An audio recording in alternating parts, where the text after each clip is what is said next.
마가복음 4장 30절부터 32절까지의 말씀을요, 다 함께 합독했으면 좋겠습니다. 같이 읽겠습니다. 시작. 또 이르시되 우리가 하나님의 나라를 어떻게 비교하며 또 무슨 비유로 나타낼까?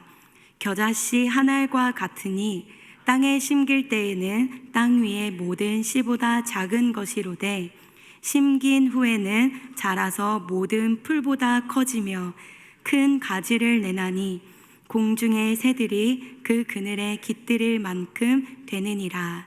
아멘. 하나님의 말씀입니다.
할렐루야. 이 자리에 우리와 함께 계신 우리 아버지 하나님, 우리의 신랑 되신 예수님, 그리고 우리의 중보자 되신 성령님께 영광과 존귀와 찬송을 올려드립니다.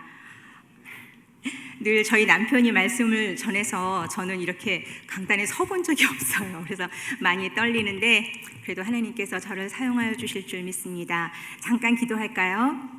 사랑하는 주님, 겨자씨 같은 저를 사용하셔서 이 시간까지 오셨습니다. 하나님, 저의 입술을 주장하여 주시고 이 시간에 성령님 우리와 함께하여 주시고 천군 천사들을 보내셔서 이 예배를 주님 받아주시옵소서. 감사드리고 영광과 존귀와 모든 것을 예수님께 올려드립니다. 예수님의 이름으로 기도드렸습니다. 아멘.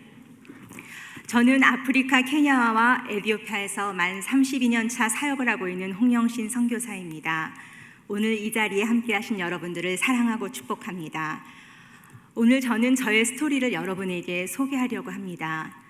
저는 예수님을 믿지 않는 가정에서 일남 사녀 중 막내딸로, 그것도 아주 늦둥이로 태어났어요.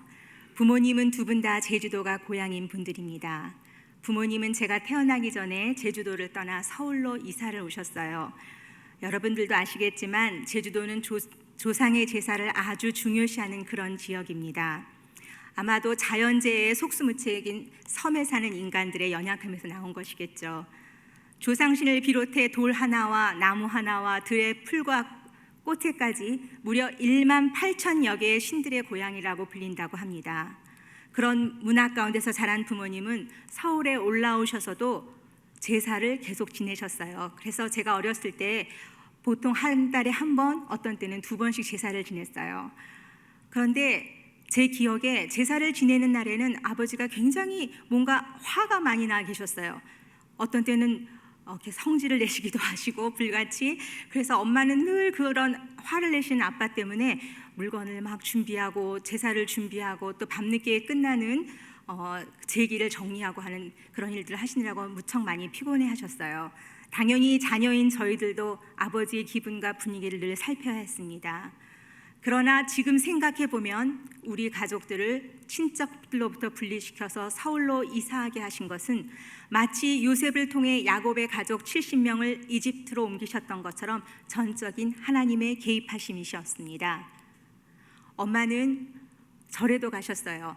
어떤 때는 가면 108번 절을 하기도 하셨는데 어린 제가 엄마를 지켜보고 있었어요. 어떻게 저렇게 정성스럽게 절을 하시나. 그런데 돌아오시면 어머니는 몸에 아파서 알아 누우셨었어요.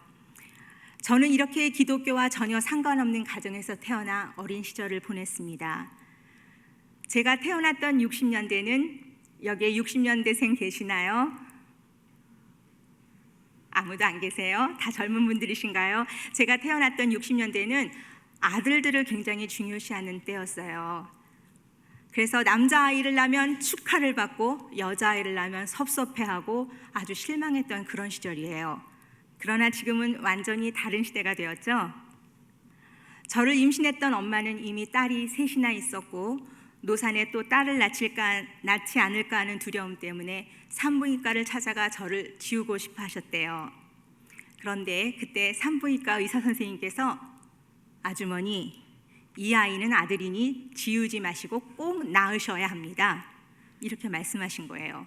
그래서 저희 엄마는 혹시나 하는 마음에 또 힘든 임신 기간을 보내고 몇 달 후 저를 낳으셨어요. 그리고 의사를 보자마자 또 물으셨겠죠? 딸인가요? 아들인가요? 근데 의사 선생님은 무엇라고 대답하셨을까요? 아기가 솜털이 너무 복실복실하게 많아서 씻겨보아야 알겠다고 말하셨대요. 그 의사의 선의의 거짓말 때문에 이 세상에 태어난 아기가 바로 여러분 앞에 서 있는 저 홍영신입니다. 저는 그 이야기를 어릴 때 여러 번 들었고 그때마다 생각했습니다. 그 의사 선생님이 진짜 남자 여자를 구별할 실력이 없었나? 참 재미있는 의사네 라고 그렇게 생각했었어요. 그러나 선교사가 되고 난 지금 그 모든 것이 하나님의 계획이었다는 것을 저는 믿습니다. 마치 모세를 이집트 군인의 손에서 건지신 것처럼 그것은 저를 향한 구원의 스토리가 되었습니다. 놀랍지 않나요? 우리 하나님은 때때로 이렇게 유머가 있으신 분이세요. 아들을 기대하며 기다렸던 부모님에게 실망을 안겨주었기에 어린 시절에 저는 언제나 어떻게 하면 부모님에게 인정을 받을까를 생각했던 것 같아요. 학교에서는 남자애들보다 공부를 잘하려고 노력했어요. 비록 딸로 태어났지만 무엇이든지 잘해서 부모님을 기쁘시게 해드리고 싶었습니다. 이유는 부모님께 인정받고 칭찬받고 싶어서였죠.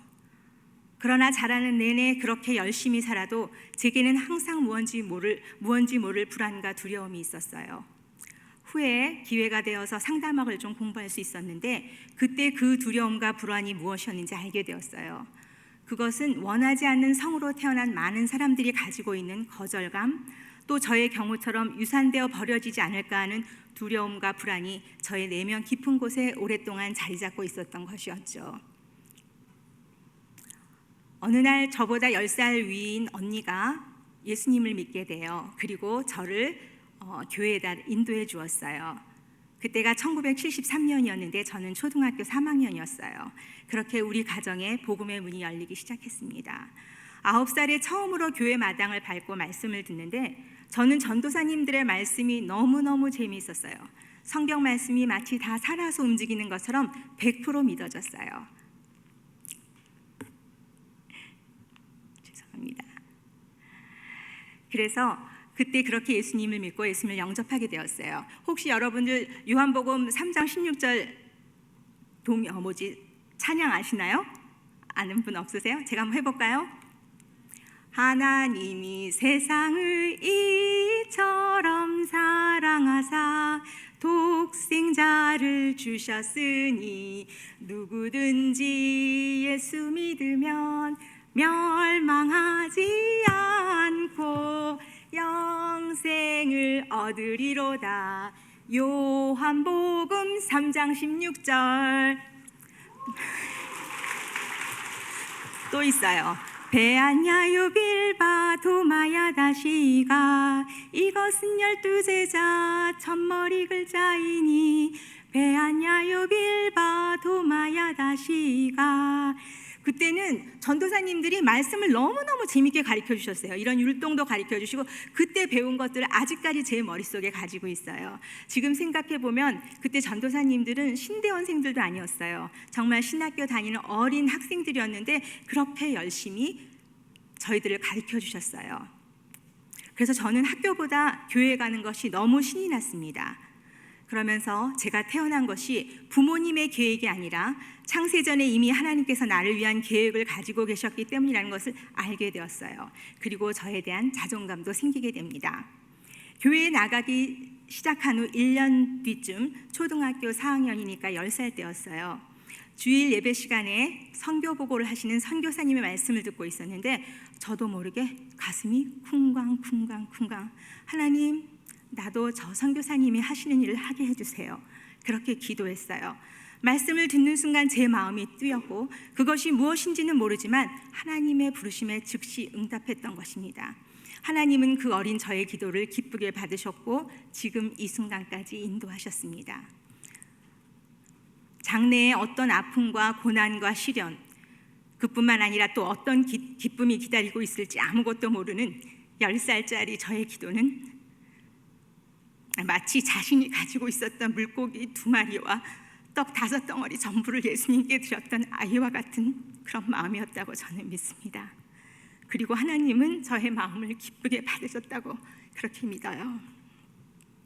저는 누가 시킨 것도 아니었지만 선교사가 되면 많은 사람들에게 복음을 전하고 또 어려운 사람들을 도우며 하나님께서 기뻐하시는 삶을 살 수 있을 것이라고 생각했어요.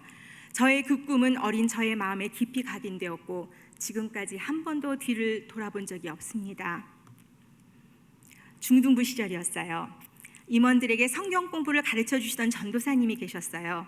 얼굴은 꼼보고 조금은 무섭게 생긴 분이셨는데 말씀을 참 재미있게 가르쳐 주셨어요. 하루는 저희 임원들에게 중요한 것을 가르쳐 주셨는데 너희들은 지금 절대로 어리지 않아. 그러니 지금부터 장래 배우자를 위해서 기도해야 돼. 나도 그랬어. 그리고 기도할 때는 구체적으로 기도해야 한다라고 가르쳐 주셨어요. 글쎄요. 그때 전도사님의 말씀을 듣고 몇 명의 친구들이 기도를 했나 알 수는 없지만 어쨌든 저는 그 말씀에 순종하였고 14살 때부터 미래에 만날 저의 배우자를 위해 기도하기 시작했습니다. 어려서 교회에서 순종을 배운 것이 저의 삶에 얼마나 많은 유익을 주었는지 모릅니다.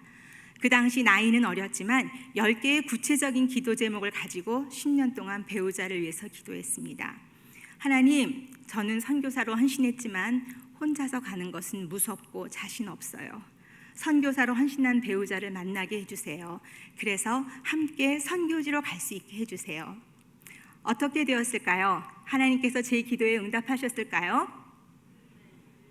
어리석은 질문이죠? 맞습니다. 하나님은 어린 저의 기도에 신실하게 응답하셨습니다. 심지어는 아주 구체적인 것까지요. 그래서 우리는 기도할 때 애매하게 기도하지 않고 구체적으로 하는 훈련을 해야 합니다. 그래야 응답이 올 때 이것이 하나님으로부터 온 것인지 우리가 명확하게 알 수 있고 또 기도에 응답하신 하나님께 감사할 수 있기 때문입니다.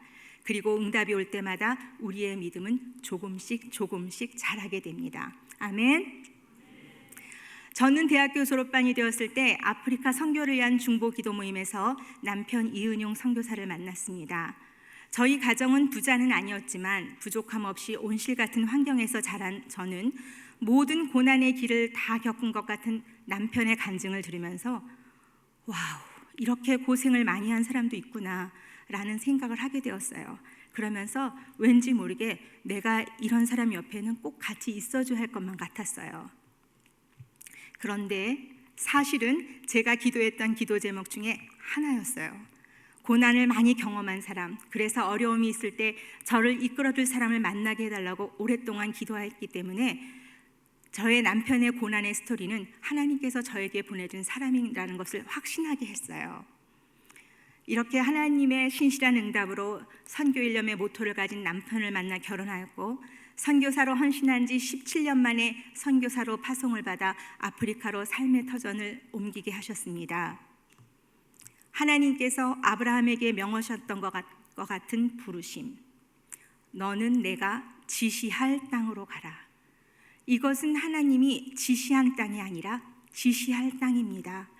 미래에 대한 아무런 보장이 없는 미지의 세계로의 발걸음, 믿음이 없이는 내딛지 못하는 것이죠. 여러분들 상상을 하실 수 있을까요? 그 당시 저는 27살이었고 23개월이 된 첫째 딸과 그리고 저의 뱃속에는 7개월이 다 되어가는 둘째 딸이 있었습니다. 지금은 해외여행이 아주 자유롭죠. 재정만 있고 시간만 있으면 어느 곳이든 마음껏 날아갈 수 있는 그런 해외여행이지만 저희가 선교사로 나갈 당시는 여권을 만드는 것도 아주 어려운 시대였어요. 그렇게 해서 1991년 9월 13일 우리 가족은 처음으로 해외로 가는 국제 비행기를 탔고 3번의 비행기를 갈아타고 2박 3일 만에 케냐 나이로비 공항에 도착했습니다. 처음 타는 비행기, 한 번도 가보지 않은 미지의 나라, 처음 보는 나와 다른 피부 색깔의 사람들, 처음 맞는 아프리카 사람들의 냄새, 처음 들어보는 알아들을 수 없는 말들, 읽을 수 없는 글자들, 모든 것이 너무나 새롭고 흥미롭기도 했지만 한편으로는 긴장이 되고 또 한없이 두려움이 가득 찬 시간들이었습니다.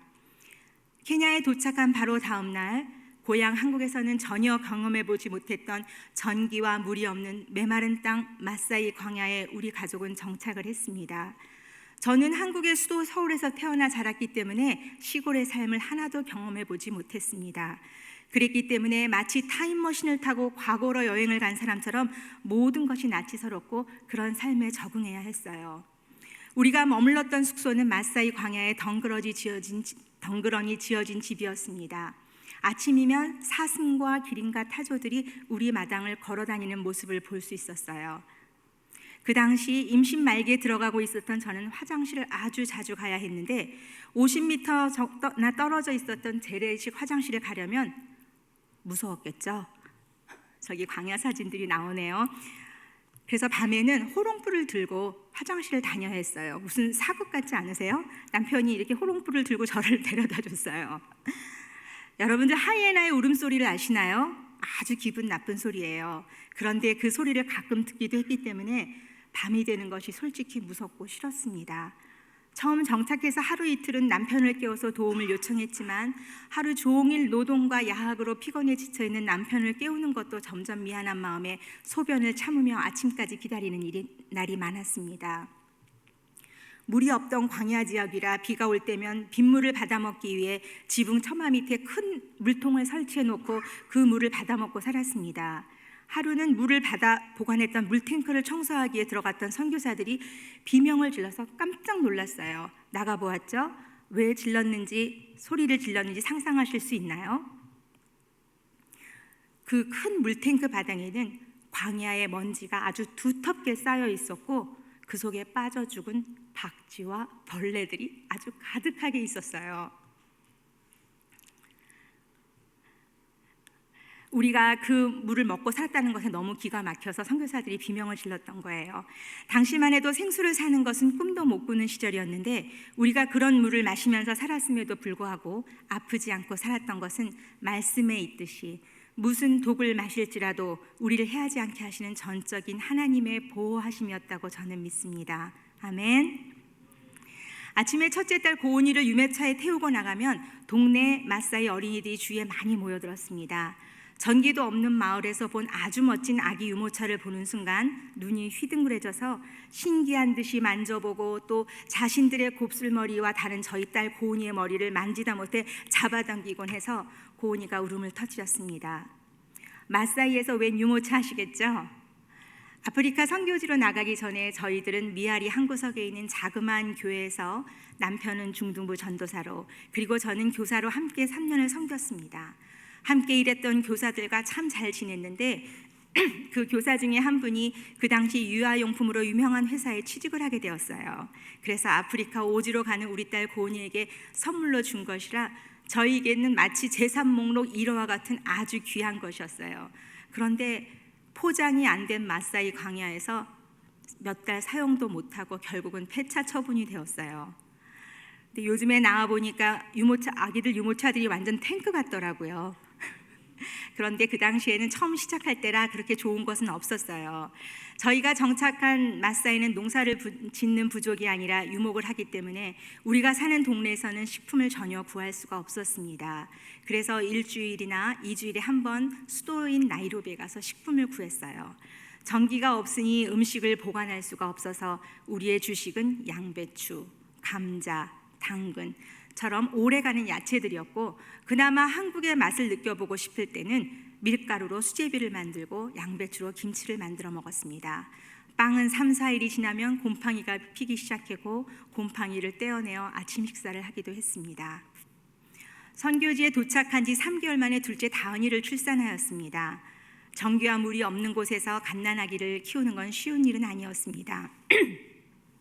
일단 씻기는 일이 쉽지 않았습니다. 먼지바람이 많이 부는 광야라 쉽게 감기에 걸렸는데 병원에 가려면 특별히 밤에 비포장길 200km를 운전해야 하기에 그리 쉬운 일이 아니었습니다.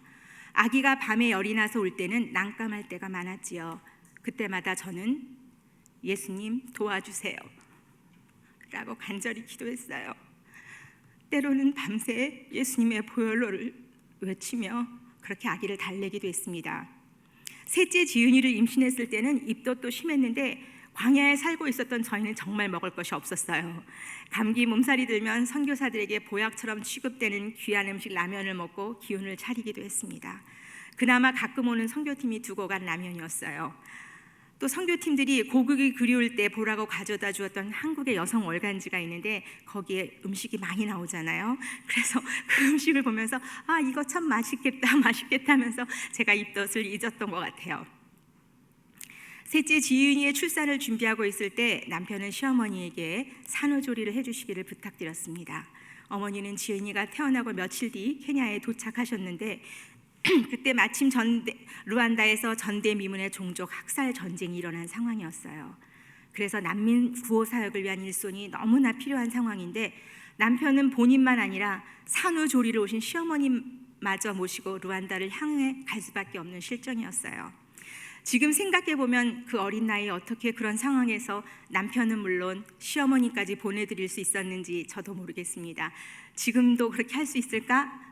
대답을 못하겠네요. 용기가 정말 필요했을 것 같아요. 그러나 그 당시는 원망하는 마음이 전혀 없었어요. 어린아이를 출산했고 또 다른 어린 자녀들을 돌보아야 했기에 구호 사역에 함께하지 못하면 늘 아쉬워했던 것 같아요. 그런데 그 후유증이 시간이 한참 흐른 뒤에 나타났어요. 셋째 지은이가 사춘기에 접어들 무렵 아주 순하기로 소문났던 딸이었는데 그 지은이가 아빠에게 반항을 하기 시작한 것이었습니다. 지은이는 엄마인 저에게 아빠는 나만 미워하고 나한테만 불공평해. 나는 아빠가 싫고 미워. 아빠는 스트레인저 같아. 라고 말했어요. 저는 그 말을 듣고 처음에는 너무 기가 막혀서 아빠가 너를 얼마나 사랑하는데, 언니들과 동생이랑 똑같이 사랑하는데 무슨 버릇없는 말을 그렇게 하느냐고 야단을 치기도 했어요. 그러나 지은이는 점점 더 심해졌고 본인 마음이 불편하니 아빠는 물론 엄마와 그리고 다른 자매들과 부딪히는 일도 자주 생겼습니다. 그래서 저는 집중적으로 지은이를 위한 기도를 시작했어요. 대학 갈 날이 얼마 남지 않은 상황이라 이대로 집을 떠나게 되면 도저히 지은이와의 관계 회복이 불가능할 것 같았기 때문입니다. 그래서 마침 우리 부부에게도 필요한 쉼의 기회였지만 특별히 지은이와의 관계 회복을 목표로 잡고 안식년을 떠나게 되었습니다. 신실하게도 하나님은 저의 기도를 들어주셨습니다. 안식년으로 미국에 도착하자마자 하나님께서 놀라운 은혜로 저를 먼저 회복시키기 시작하셨습니다. 선교지에 있을 때에는 사역이 우선이라 아이들의 정서적인 면을 놓칠 때가 많았습니다. 그런데 사역을 내려놓고 있으니 아이들이 눈에 들어오기 시작했어요. 늘 순종적이고 부모님들을 잘 이해해준다고 생각했던 내 자녀 안에 깊이 자리 잡고 있는 상처들이 하나둘 보이기 시작했던 것입니다. 그때도 마침 남편은 사역을 위해 에티오피아에 가고 없었는데 셋째 지은이와 막내 예은이를 데리고 함께 저녁 식사를 하던 중이었어요. 갑자기 지은이의 눈에 맺힌 눈물을 보게 되었어요. 저는 이때다 싶어 지은이의 마음을 열어보려고 최선을 다했습니다. 하지만 그때도 역시 지은이는 엄마, 나는 아빠가 미워 이렇게 말했어요. 그런데 그 순간 무언가 제 머리를 쾅 하고 스치는 것 같았습니다. 하나님께서 지은이의 출생 당시를 저에게 생각나게 해주신 것이었어요. 아빠의 사랑을 받고 싶고 아빠의 음성을 듣고 싶었던 지은이의 영유아 시절에 아빠가 없었다는 사실을 깨달았던 것입니다. 그래서 저는 지은이에게 그 당시의 사정을 자세히 설명해 주었어요. 지은아, 내가 태어난 시절은 루안다 종족 분쟁으로 너무나 많은 사람들이 죽어나가는 상황이었어. 그래서 선교사인 아빠가 그곳에 갈 수밖에 없었어. 그리고 또 내가 4개월 되었을 때 우리가 이디오피아로 사역지를 옮겼고 또 아빠는 집을 떠나 에티오피아 전 지역을 리서치하고 전도여행을 다닐 수밖에 없는 그런 상황이었어. 그리고 지은이에게 사과했어요. 엄마가 너무 미안해. 엄마랑 아빠가 몰랐구나. 아빠를 대신해서도 사과할게. 네가 아빠를 필요로 했던 어린 시절에 너의 곁에 있어주지 못한 아빠를 이해하고 용서해 줄 수 있겠니? 이 이야기를 듣는 지은이는 물론 저의 눈에서 눈물이 흘러내렸습니다. 그런 다음 지은이는 제게 또 중요한 이야기를 한 가지 더 했어요. 그것은 엄마, 나는 엄마 아빠한테 아들이고 싶었어요. 사실 이 이야기는 저에게 너무나 충격적이었어요. 하나님이 우리에게 하나님의 영을 주셔서 우리는 영적인 존재라는 것이 너무나 확실히 인식되는 순간이었어요. 지은이를 임신한 소식을 한국에 알렸을 때 우리를 위해 늘 중보기도를 해주시던 한 권사님이 계셨어요. 그 권사님이 저희에게 그러신 거예요. 선교사님, 이번에 셋째 아이는 꼭 아들인 것 같아요. 아마도 아빠의 뒤를 이어 사역하게 될 건가 봐요. 라고 그렇게 말씀하셨던 거예요. 이미 2딸이 있었기에 저도 은근히 아들을 기다리고 있었나 봐요. 그런데 지은이가 태어났을 때 저도 모르게 제 눈에 눈물이 쭈르륵 흐르는 거예요. 그리고 한편으로는 하나님께 서운한 마음도 들었고요. 하지만 지은이를 보내주신 분이 하나님이심을 깨닫고 바로 회개하고는 하나님, 이런 저의 마음이 지은이에게 흘러들어가지 않게 해주세요라고 기도했어요. 그리고 지은이가 자라는 동안 한 번도 그런 이야기를 한 적이 없었어요. 그런 내색도 하지 않았고요. 그러나 영적인 존재인 지은이는 내가 어린 시절에 가지고 있었던 아픔과 상처를 똑같이 가지고 있었던 거예요. 얼마나 마음이 아팠는지 몰라요. 그래서 저는 저의 어린 시절 이야기를 지은이에게 해주었습니다. 그리고 딸로 태어난 나를 하나님께서 어떻게 치유해 주셨는지도 말해 주었습니다. 시편 139편 16절 말씀에 내 형질이 이루어지기 전에 주의 눈이 보셨으며 나를 위하여 정한 날이 하루도 되기 전에 주의 책에 다 기록이 되었나이다. 기록된 말씀들을 믿음으로 받아들이고 머리로는 이해했지만 사실 내 영혼이 그것을 완전히 받아들이게 된 데에는 특별한 계기가 있었습니다. 1997년에 에티오피아에서 비자 연장이 안 되어 추방이 되었어요. 그래서 할 수 없이 안식년을 가질 수밖에 없는 상황이었는데 그래서 미국에 훈련을 받으러 가게 됐어요. 첫 번째 안식년이었고 미국이라는 곳도 처음이라 모든 것이 낯설었습니다.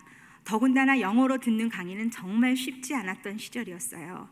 훈련 중에 한 주간 하나님 아버지의 사랑을 강의하기 위해 오신 목사님이 계셨는데 저는 그 강의를 통해 시간마다 은혜를 많이 받게 되었어요. 마지막 날 강의하게 들어오신 목사님은 바로 저를 향해 걸어오셨어요. 그리고는 제게 영어를 할 줄 아는지 물어보셨어요. 제가 yes라고 대답하자 그분이 저의 귀에 대고 아주 작고 부드러운 소리로 말씀하셨어요.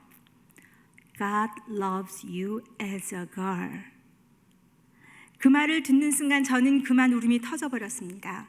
수업 시간 내내 울고 있었습니다. 강의실에 앉아있던 그 누구도 제가 왜 우는지 이해를 하지 못했습니다. 더더군다나 그 목사님은 저에 대해 전혀 모르는 분이셨어요.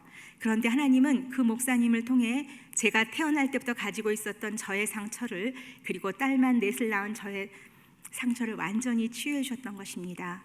모든 것이 하나님의 계획이었습니다. 저는 이 이야기를 지은이에게 들려주었고 그날 밤 지은이와 저는 함께 울며 밤새도록 많은 이야기를 나누었습니다.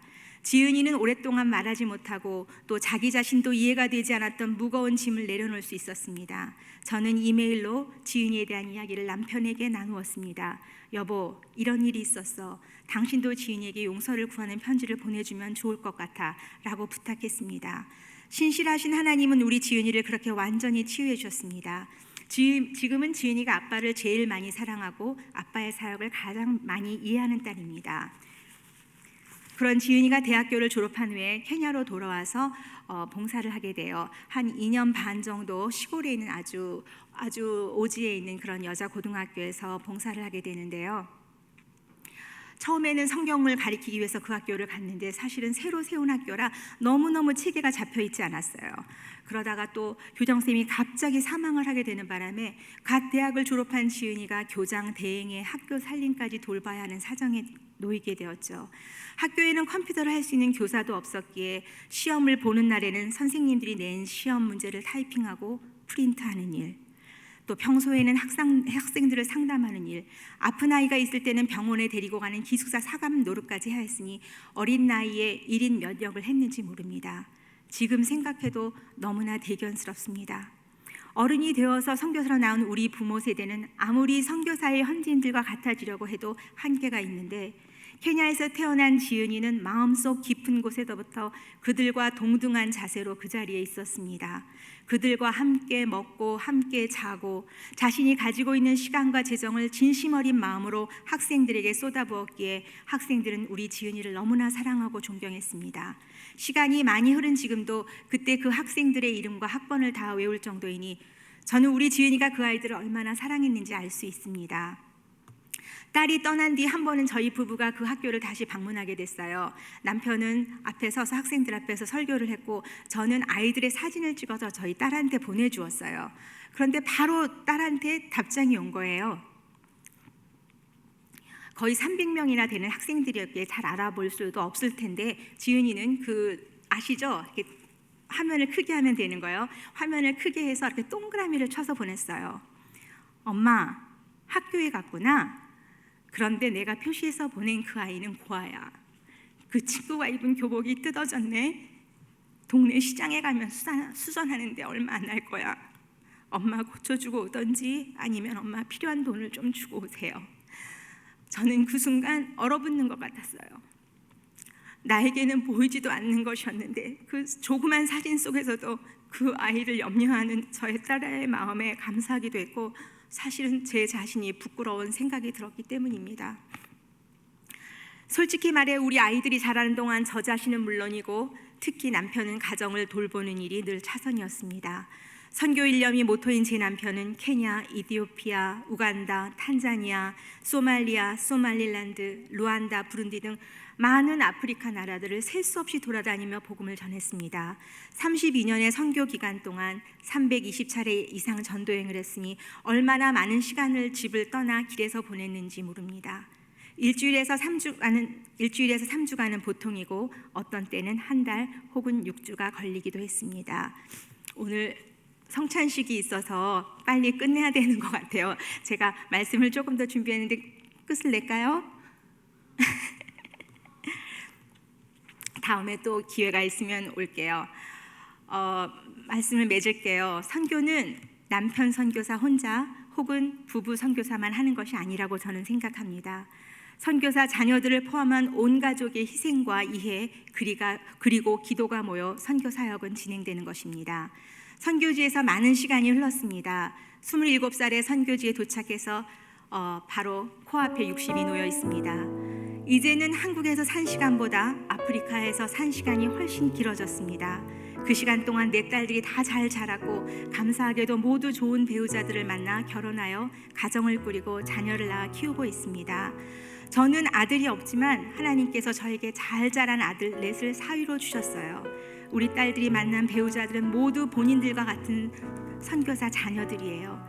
자신들의 처지를 누구보다도 가장 잘 이해할 수 있는 배우자들을 서로가 만난 것이 너무나 감사한 일입니다. 그리고 사위들이 우리 딸들을 아끼고 사랑해 주는 것을 보는 것은 제게는 큰 기쁨입니다. 선교지에서 자라면서 부모들에게 충분히 받지 못했던 관심과 사랑을 부부간에 서로 이해하며 나누다 보니 이제 우리 아이들의 상처도 치료가 되고 있다고 믿습니다. 선교사로 한국을 떠날 때 저는 저와 우리 부부, 나아가 우리 자녀들의 미래가 어떻게 될지 전혀 상상할 수 없었습니다. 한 번도 가보지 않은 미지의 세계에서 어떤 일이 벌어질지 전혀 알 수가 없었기 때문입니다. 어디에 살 것인지, 무엇을 먹고 살 것인지, 아이들은 또 어떻게 키울 것인지 아무것도 알지 못했습니다. 그러나 하나님은 모든 것을 아셨고 계획하셨습니다. 저는 유난히 눈물 많고 겁도 많고 마음도 약한 사람인데 하나님은 저같이 유약한 사람을 부르셔서 선교지로 보내셨습니다. 그리고 한순간도 떠나지 않고 저를 지키고 인도해 주셨습니다. 오늘 설교 제목이 하나님의 나라, 그리고 성경 본문 같이 읽었죠. 겨자씨는 2mm도 안 되는 아주 보잘것도 없는 작은 씨에 불과합니다. 그러나 그 안에 생명력이 있어서 땅에 심기면 모든 풀보다 크게 자라 큰 가지를 내고 공중의 새들이 그곳에 앉아 쉼을 쉬고 열매를 얻습니다. 하나님은 하나님의 나라를 이 작고 작은 겨자씨에 비유하셨습니다. 저와 남편은 하나님께서 아프리카 땅에 심으신 아주 작은 겨자씨에 불과합니다. 그 작고 작은 겨자씨를 통해 하나님의 역사가 나타나게 하셨습니다. 여러분들은 어느 곳, 어떤 자리에 심기고 싶으신가요?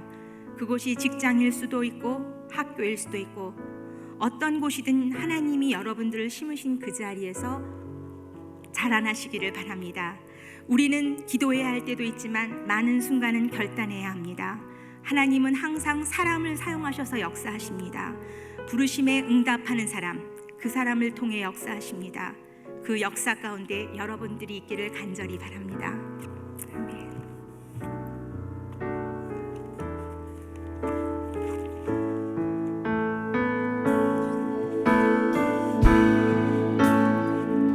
이 시간 다 함께 기도했으면 좋겠습니다. 100년 전에 이 평양 또 이 나라에도 선교사님이 계셨어요. 100년 전에도 정말 암흑과 칠흑 같은 이 나라에 선교사님이 오셔서 복음을 전하셨고 정말 거지가 많았고 아무것도 먹을 것 없던 이 나라를 위해서 마음에 조선을 품고 이곳에 오셔서 복음을 전한 그 선교사님들 덕분에 우리가 이렇게 복음을 전하는 그런 나라로 지금 오게 되었습니다. 최근에 그 선교사님의 그 손녀가 하는 그 이야기를 들었는데요.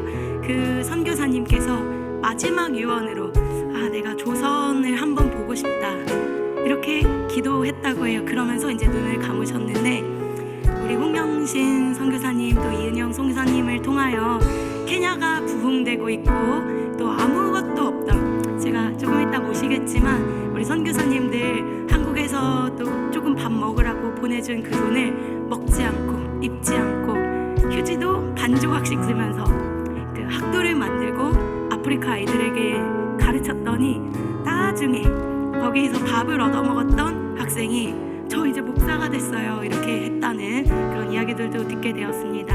이 시간 함께 기도할 때 우리 선교사님 부부 그 아프리카에서 또 케냐에서 끝까지 이 사명을 잘 마치고 하나님 나라에서 귀하게 칭찬받을 수 있도록 우리 아프리카의 선교 또 이 전 세계의 선교를 위해서 한번 기도하고 성찬식으로 나아가겠습니다. 기도하겠습니다. 하나님 아버지 감사합니다. 오늘 귀한 말씀을 통하여 선교, 하나님의 마지막 우리를 향한 그 부탁, 우리에게 마지막으로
예수님의 이름으로 기도드립니다. 아멘.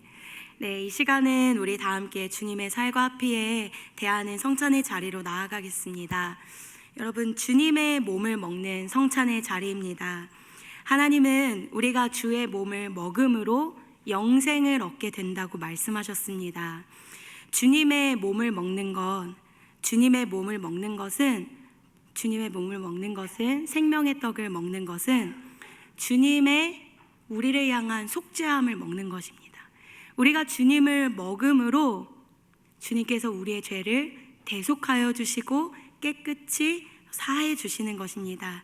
이 시간 우리가 우리를 위하여 몸을 내어 주신 또 피를 흘리신 그 예수님을 먹는 시간, 마시는 시간을 갖겠습니다.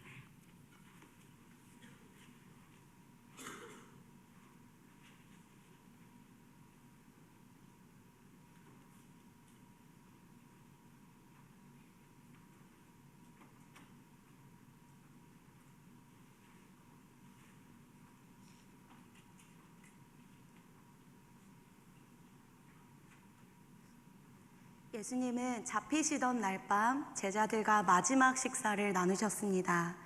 그때 주님께서는 떡을 떼어 축사하시고 제자들에게 나눠주시며 말씀하셨습니다. 이것은 너희를 위하여 내어주는 나의 몸이니 이것을 먹을 때마다 나를 기념하여라. 내가 곧 생명의 떡이니라. 사람이 이 떡을 먹으면 영생하리라.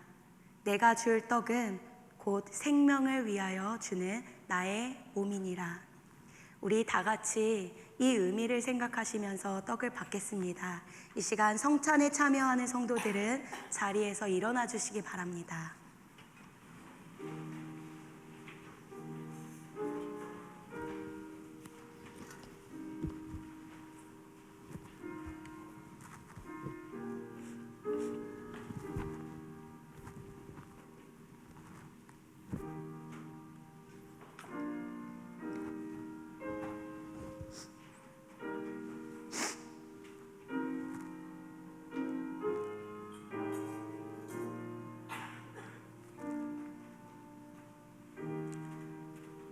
여러분, 떡을 대하기 전에 우리의 죄를 회개하며 나아갔으면 좋겠습니다. 너희가 회개하지 않고 이 떡을 먹는 자는 너희의 죄를 먹고 마시는 것이라고 하였습니다. 우리가 이 떡을 먹는 것은 주님께서 찢겨지신 그 몸을 먹는 것입니다. 우리 모두 죄인이에요. 아담과 하와가 범죄하였을 때 그들을 위하여 찢기신 어린 양, 그래서 가죽옷을 입혀주셨습니다. 우리가 죄를 지으면 반드시 죽게 돼 있어요. 누군가는. 우리가 죽지 않고 어린 양이셨던 예수께서 죽으시며 가죽옷을 우리에게 입혀주신 것입니다.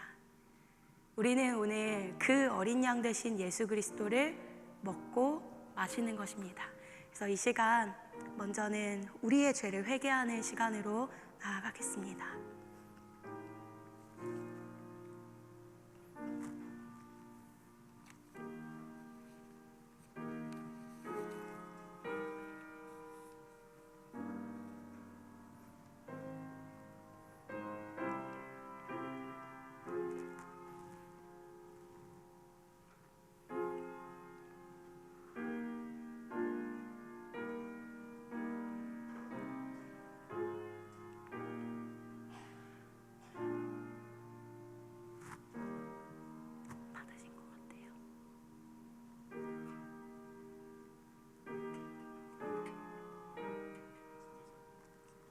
받으셨어요. 네.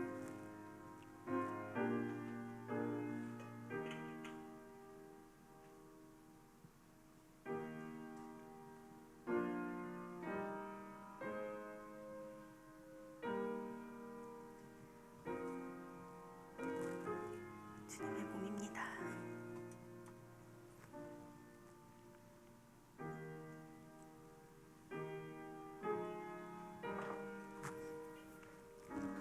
주님의 몸입니다. 주님의 몸입니다. 주님의 몸입니다.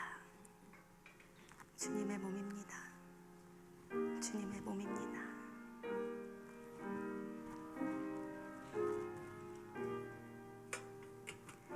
이 시간 다 함께 주의 몸인 떡을 먹겠습니다.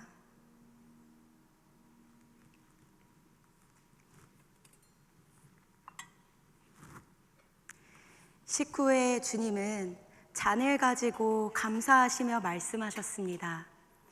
이 잔은 내 피로 세우는 새 언약이니라.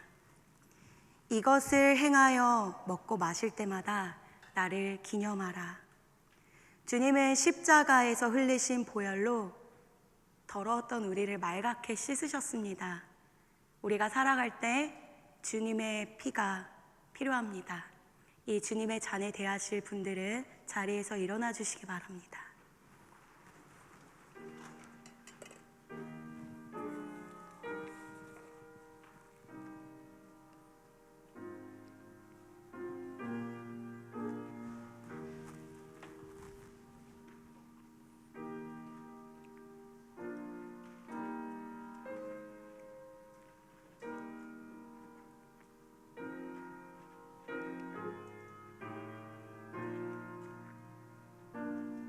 이 시간 잔을 받으신 분들은 자리에 앉으셔서 주님 앞에 회개하며 주님의 보혈을 묵상하며 깊이 나아가는 시간 되었으면 좋겠습니다.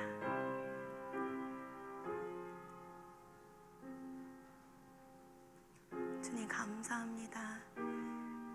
주님의 찢겨주신 몸과 그 보혈로 우리는 매일 나아갑니다.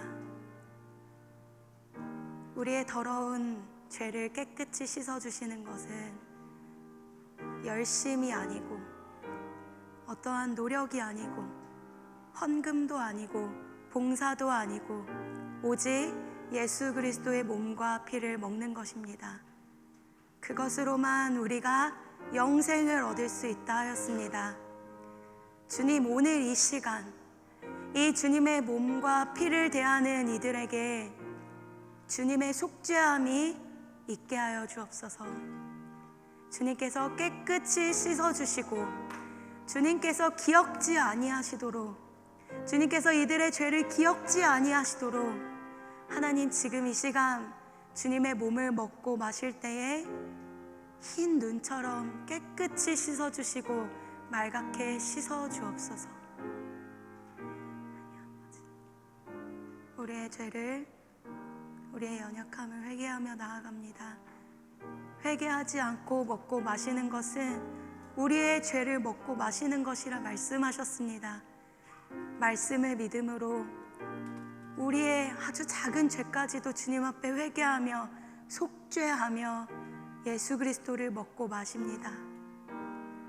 우리 성도들 아무도 마음대로 이 떡과 잔을 먹지 아니하고 회개하는 마음으로, 감사하는 마음으로 이 떡과 잔을 대하게 하여 주십시오.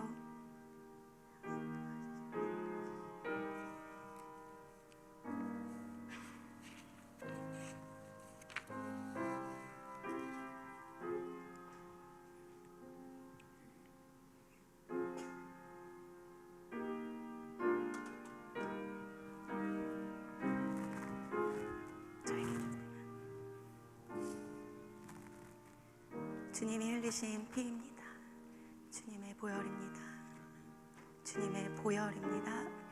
주님의 보혈입니다. 주님의 보혈입니다. 주님의 보혈입니다. 이 시간 우리 삶에 베풀어 주신 하나님의 은혜를 생각하며 주님께 감사하며 이 잔을 다 함께 마시겠습니다.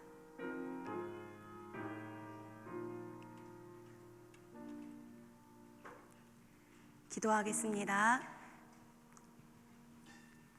하나님 아버지, 감사합니다.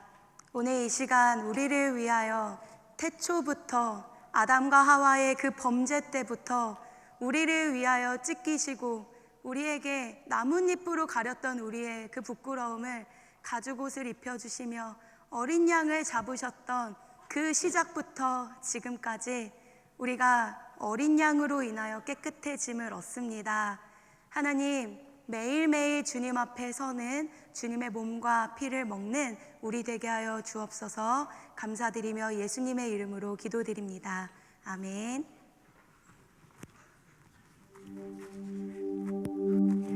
네, 이 시간 우리 잠시 선교사님들 이렇게 좀 앞으로 좀 모셨으면 좋겠는데요. 네, 우리 선교사님 두 분 앞으로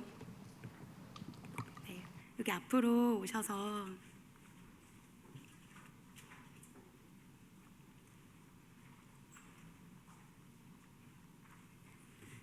네, 우리 선교사님 기도 제목과 좀 이야기 들었으면 좋겠는데요. 듣고 우리 같이 기도해 드렸으면 좋겠습니다.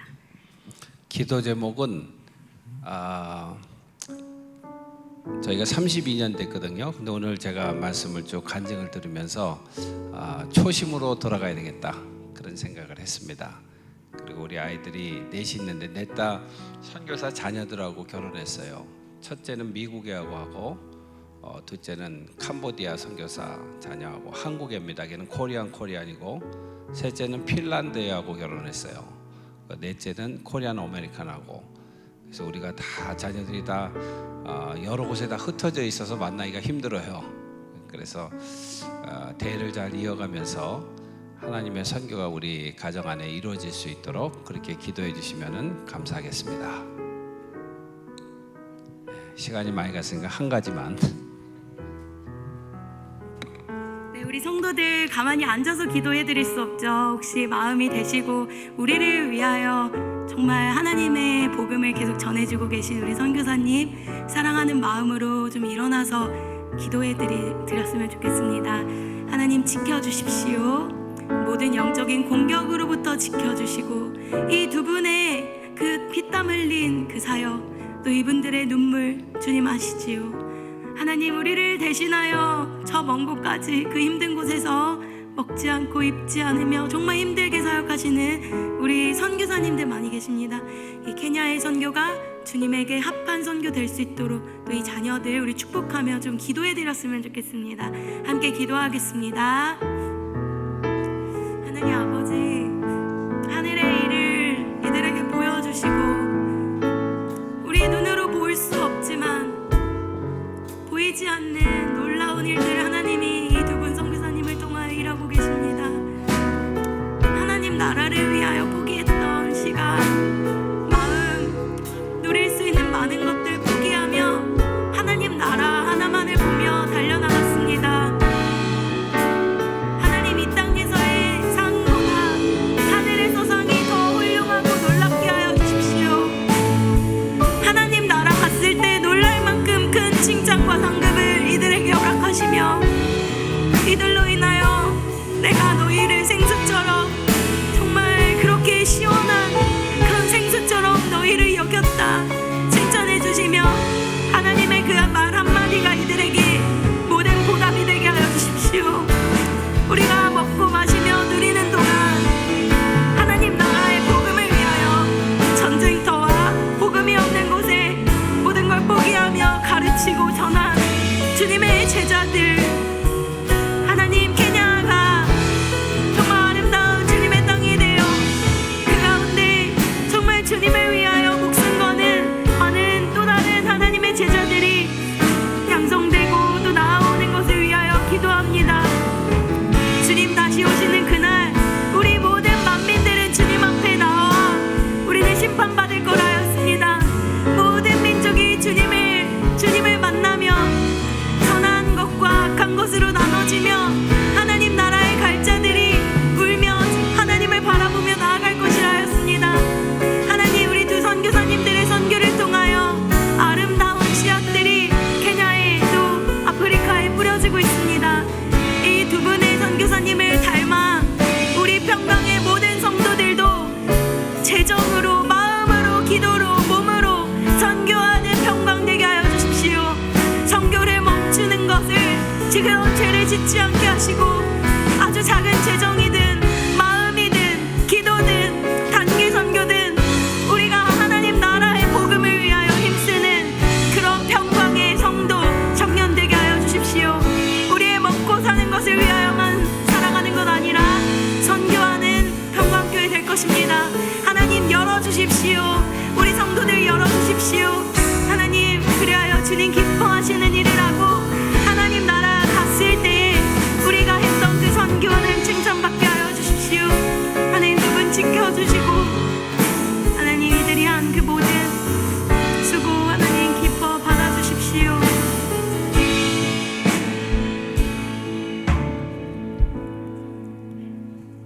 감사드리며 예수님의 이름으로 기도드립니다. 아멘. 우리 두 선교사님께 큰 박수.